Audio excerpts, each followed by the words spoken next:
পূৰ্বতনৰ চৰকাৰ তেওঁলোকে যেনেকৈ ৰাইজক প্ৰতিশ্ৰুতি দিছিলে পৰিৱৰ্তন নামত সেই প্ৰতিশ্ৰুতিবোৰ তেওঁলোকে পালন কৰিব পৰা নাই আৰু সেইকাৰণে যেনেকৈ ধৰ উন্নতি হ'ব লাগিছিল তেওঁলোকে একো কৰিব পৰা নাই। তেতিয়া BPF চৰকাৰ থাকোঁতে 2020 চনলৈকে যি উন্নতি শিখৰত আগবাঢ়িছিলে চৰকাৰৰ সহায়ত আৰু যি কেন্দ্ৰীয় চৰকাৰে যি আৰ্থিক সাহায্য আছে সেইদৰে বিভিন্ন আমি আৰ্থিক সাহায্য লৈ পেলাই আমি আন্তঃগাঁথনি বিভিন্ন বিভাগৰ যি উন্নয়ন জনসাধাৰণৰ উন্নয়ন এইবিলাক কৰিব পৰা গৈছিল। কিন্তু বৰ্তমান যি 2020 চনৰ পিছত যিখিনি বৰ্তমান ব্ৰিটিছ চৰকাৰে কৰিব লাগে আমি দেখিবলৈ পাইছোঁ তেওঁলোকে মাত্ৰ প্ৰলোভন দেখুৱাইছে আৰু জনসাধাৰণৰ যেনেকৈ উন্নতি কৰিব লাগে সেইটো দেখা পোৱা নাই।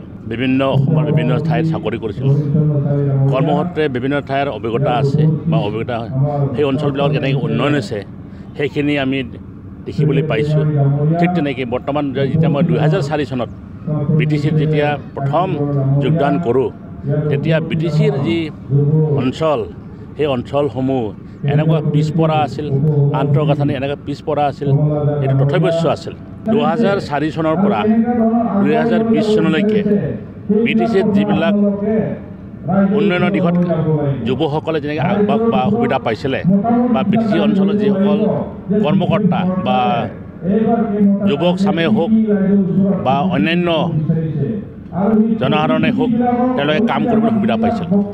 কিন্তু আমি 2020 চনৰ পিছত বৰ্তমান যি ব্ৰহ্মপুত্ৰ ডাঙৰীয়াৰ নেতৃত্বত যি চৰকাৰ চলাইছে তেওঁলোকৰ দিনত আমি দেখিবলৈ পাইছোঁ যিখিনি আমাৰ BTC অঞ্চলৰ যিসকল আমাৰ যুৱক যুৱতীসকলে যিবিলাক কৰ্মৰ প্ৰতি স্পৃহা আছে তেওঁলোকে সেই সুবিধাটো পোৱা নাই। আৰু কি হৈছে গোটেই কৰ্পৰেট গোষ্ঠীবিলাকে বৰ্তমান BTC অঞ্চলত কাম কৰা দেখাবলৈ পাওঁ। BTCৰ বাহিৰৰ কণ্ট্ৰেক্টৰ বিশেষকৈ গুৱাহাটী দিল্লীত এই অঞ্চলৰ কৰ্মকৰ্তা ঠিকাদাৰসকলে আমি কাম কৰা দেখিবলৈ পাওঁ।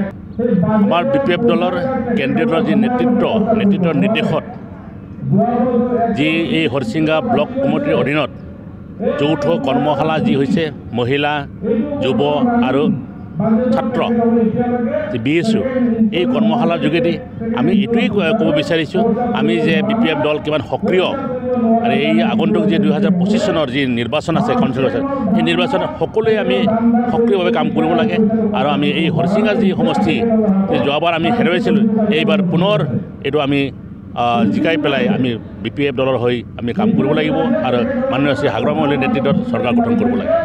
BPF দলৰ আদৰ্শই সম্পূৰ্ণ বেলেগ কিয়নো BPF দলৰ আদৰ্শটো এনেকুৱা যে সকলো জনগোষ্ঠী সকলো ধৰ্মাৱলম্বী একেলগে কাম কৰি যোৱাৰ এটা যি আদৰ্শ সেই আদৰ্শৰ প্ৰতি সকলো মানে আকৰ্ষিত হয়। আমি কোনো জনগোষ্ঠীক বা কোনো ধৰ্মাৱলম্বী আমি পিছ পৰি বা পিছুৱাই থ'ব খোজা নাই। আমি সকলোকে সমানে BPF দলে আগুৱাই নিয়াত আমি ব্যৱস্থা লৈছোঁ।